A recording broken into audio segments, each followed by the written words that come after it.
అని చెప్పేసి అంటారు కాబట్టి సో వాళ్ళు సాక్రిఫైస్ చేస్తారు వారి జీవితాన్ని అక్కడ ఇంట్లోనే. సో ఇంట్లో ఆ టైంలో వాళ్ళకి సపోర్ట్ చేయరు, వీళ్ళు ఇంప్రూవ్ అయ్యి బాగా ఇచ్చేసిన తర్వాత మళ్ళీ లాక్కునే ఇంటోళ్ళు కూడా ఉంటారు, స్టార్టింగ్ నుంచి సపోర్ట్ చేసే ఇంటోళ్ళు కూడా ఉంటారు. సో ఏదైనా కానీ వాళ్ళు సాక్రిఫైస్ అయితే చేస్తారు, కష్టాలు చాలా పడతారు, నేను చూస్తూనే ఉంటాను. అయితే మీ పెళ్ళైన తర్వాత ఎప్పుడన్నా తిను మీ దగ్గర ఏడ్చిన రోజులు ఉన్నాయా? పెళ్ళైన తర్వాత తన కష్టాలు అవి చెప్పుకొని ఏడుస్తుంది కానీ కనిపించదు, అంటే చూపియదు. ఓకే, కళ్ళ నుంచి నీళ్ళు వస్తే నాకు తెలుస్తుంది, దాన్ని దాచిపెట్టేస్తుంది అట్లా. ఓకే, ఇంకా కష్టాలు నేను అన్ని తెలుసు ఓవరాల్గా. సో A to Z తన గురించి నాకు తెలుసు కాబట్టి ఇంకా తెలియాల్సినవి ఏమీ లేవు.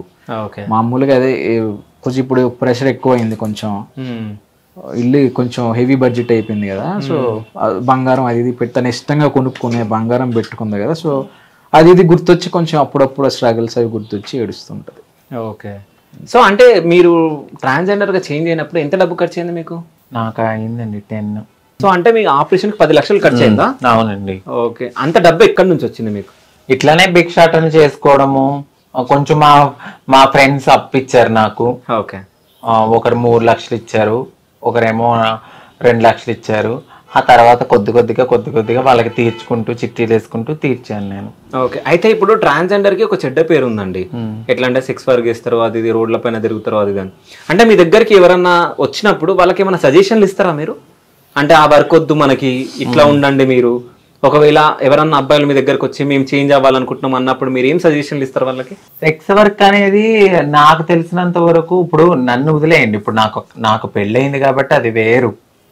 సెక్స్ వర్క్ చేయడం అనేది ఆపేయాలనుకున్నప్పుడు మాకు ఫస్ట్ ఒక ఉపాధి అనేది ఇవ్వాలి. ఇప్పుడు చూస్తూ ఒక మనిషి ఆకలి చచ్చిపోతుంటే ఎవరు ఊరుకోరు కదా. ఒక రకంగా సెక్స్ వర్క్ మా కమ్యూనిటీలో కొంతమంది చేయడం బట్టే కొన్ని మానభంగాలు అలాంటివి అనేవి తగ్గినాయి. ఇప్పుడు కావాలని ఎవ్వరు వాళ్ళ ఒళ్ళు తీసి వేరే వాళ్ళకి అర్పించాలని ఎవ్వరు అనుకోరు. ఏదో ఒక ఉపాధి లేకో వాళ్ళకు ఒక జీవితం లేకో ఇక బ్రతకలేని స్థితిలో కూడా బ్రతకాలి, ఇటు తల్లిదండ్రులు దూరం చేసి నా కడుపు నేను కాల్చుకుని ఏదో చేయాలి అన్న ఉద్దేశంతో ఈ మధ్యకాలంలో కొంతమంది చేస్తున్నారేమో తప్ప మాకేమి సరదా ఎక్కువ మా కమ్యూనిటీ వాళ్ళకి ఏదో ఇదైపోయి అయితే ఖచ్చితంగా చేయరు. ఒక మంచి ఉపాధి ఇవ్వండి, ఎందుకు చేసుకోరు. ఇలా సెక్స్ వర్క్ చేసి ఒక అపోహతో ఇలా చూసే బదులు వాళ్ళకు ఒక జీవనాధార వృత్తి చూపియండి.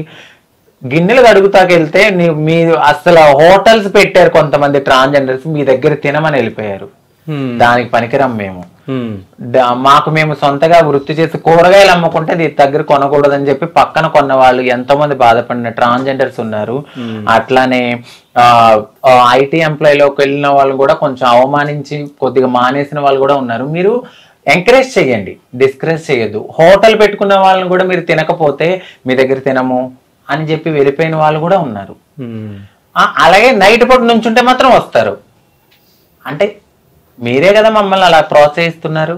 అదే మీరు నార్మల్గా వీళ్ళు ఏదో వృత్తి చేసుకుంటున్నారు, కడుపు నిండా అన్నం పెడుతున్నారని అలాంటివి కూడా ఎంకరేజ్ చేస్తుంటే అవి రావేమో. అయితే ఇంకోటి నేను ఒకటి చెప్తాను, ఒకవేళ మా వాళ్ళు ఆ వృత్తి చేసినా మాకన్నా ముందు నోరు తెరిస్తే పలానా అబ్బాయి బయటకు వచ్చారనుకుంటే ఎన్ని కాపురాలు కూలిపోతాయి. అవి కూడా కడుపులో పెట్టుకుని వచ్చిన వాళ్ళకు ఏదైతే వచ్చారో ఆ పని చూసుకుని వదిలేస్తారు అంతే తప్ప వాళ్ళ జోలికి వెళ్ళరు, ఏమీ చెయ్యరు. కానీ ఇది ఒకటి అడగాలి, నేను ఇట్లాగే విన్నా న్యూస్లో. అంటే మీరు ఒకవేళ నిల్చున్నప్పుడు అంటే ట్రాన్స్జెండర్స్ నిజంగా లాయర్స్, డాక్టర్స్, పెద్ద పెద్ద వాళ్ళు వస్తారంట, అంటే పొలిటికల్ లీడర్స్ అట్లా, నిజమేనా అదంతా? అవును, వస్తారండి. ఓకే, ఎందుకంటే నేను ఈ కమ్యూనిటీలో ఉన్నాను కాబట్టి నేను మాట్లాడుతున్నాను. ఇప్పుడు చెప్పినంత మాత్రాన నేను నెగిటివిటీ స్ప్రెడ్ అవుతుందని నేను అస్సలు అనుకోను. ఎందుకంటే నాకు తెలుసు కాబట్టి. ఇప్పుడు నేను పెళ్లి చేసుకున్నాను, ఒక పద్ధతిగా ఇక్కడ కూర్చున్నాను అయి ఉండొచ్చు, కానీ నేను నా కమ్యూనిటీ అనేసరికి నేను ముందుకు వెళ్తాను, మాట్లాడతా వాళ్ళ కోసం. అది మా ఆయనకి కూడా తెలుసు. సో నేను మాట్లాడతాను వాళ్ళ కోసం, ఖచ్చితంగా నేను పోరాడతాను. ఎందుకు రారు? ఎంతో మంది యాక్టర్స్ వాళ్ళకి ఏది నచ్చొచ్చారు, వాళ్ళకి ఏదో నచ్చొచ్చారు, కానీ వాళ్ళ గురించి మేము బయట చెప్తే ఎన్ని కాపురాలు కూరిపోతాయి. ఎంతసేపు వీళ్ళే చేశారు. మీరు ఎందుకు వెళ్తున్నారయ్యా? వెళ్ళకండి. మీరు ఎందుకు వెళ్తున్నారు? వెళ్ళొద్దు. నుంచిన వాళ్ళే వెళ్ళిపోతారు. మీరు వెళ్తున్నారంటే మీరు అప్పుడు మరి అలాంటప్పుడు వాళ్ళు ఎందుకు వెళ్తున్నారు? నుంచున్నారేమో అనుకుని వదిలేయచ్చుగా. దీంట్లో 2 రకాలు ఉన్నాయి. ఇప్పుడు నేను నార్మల్ గా నడుచుకుంటూ 12ంటికి నేను నడుచుకుంటూ వచ్చినా నేను అదే అనుకుని నన్ను కూడా ఆపిన వాళ్ళు ఉంటారు. అలా కాకుండా కడుపు కోతకి వెళ్ళి నుంచిన వాళ్ళు కూడా అలాగే అనుకుంటారు. మరి వచ్చి మీరు ఎలా వస్తున్నారు? పెళ్లిళ్ళు చేసుకుని మీరు హ్యాపీగా ఉండండి. వాళ్ళు ఎంతమంది ఆడపిల్లల జీవితంలో మరి మోసం చేస్తున్నారు? సెక్స్ వర్క్ మాత్రం మమ్మల్ని అలా చూస్తారు అంతే. అది కరెక్ట్ కాదు. మీరు ఎంకరేజ్ చేయకండి. ఫస్ట్ నుంచిన వాళ్ళే వెళ్ళిపోతారు. ఏం అవ్వట్లేదని వేరే ఆధారం చూసుకుంటారేమో. లాజిక్ గా ఆలోచిస్తే అది కరెక్టే కదా. సో అంటే మీ డ్రీమ్ ఏంది? మీరు ఏం చేయాలనుకుంటున్నారు? ఏమైనా ట్రస్ట్ గానీ ఏమైనా పెట్టాలని? ఫస్ట్ అయితే నేను, మా వారు, మా పిల్లలు, మా ఫ్యామిలీ మేము కొంచెం సెటిల్ అయ్యాక ఈ యూట్యూబ్ మీదనే నాకు ట్రస్ట్ పెట్టాలన్నంత లేదు కానీ నాకు తోచిన దాంట్లో ఎవరో కొంతమందికి హెల్ప్ చేసుకుంటాను. సో అంటే నేను మీ దగ్గరికి వచ్చా, నేను 1 వీక్ బ్యాక్ నేను ఒకరిని ఫోటో తీయడం జరిగింది. సో మీ రాజుగారు సో మాదాపూర్లో ఒక పబ్బులో ఒక అమ్మాయితో నాకు కనిపించారు. సో ఆ ఫోటో మీకు చూపిస్తా. సో మీ రియాక్షన్ ఎట్లుంటుంది? ఏముంది, సరదాగా మా వారు అలాగే ఏమి ఉండదు. ఆయన పబ్బుకి ఏమి వెళ్ళరే నాకు చెప్పకుండా. ఓకే, రియాక్షన్ ఏమి ఉండదు అసలు. దాని ఫస్ట్ హ్యాపీయా మీకు?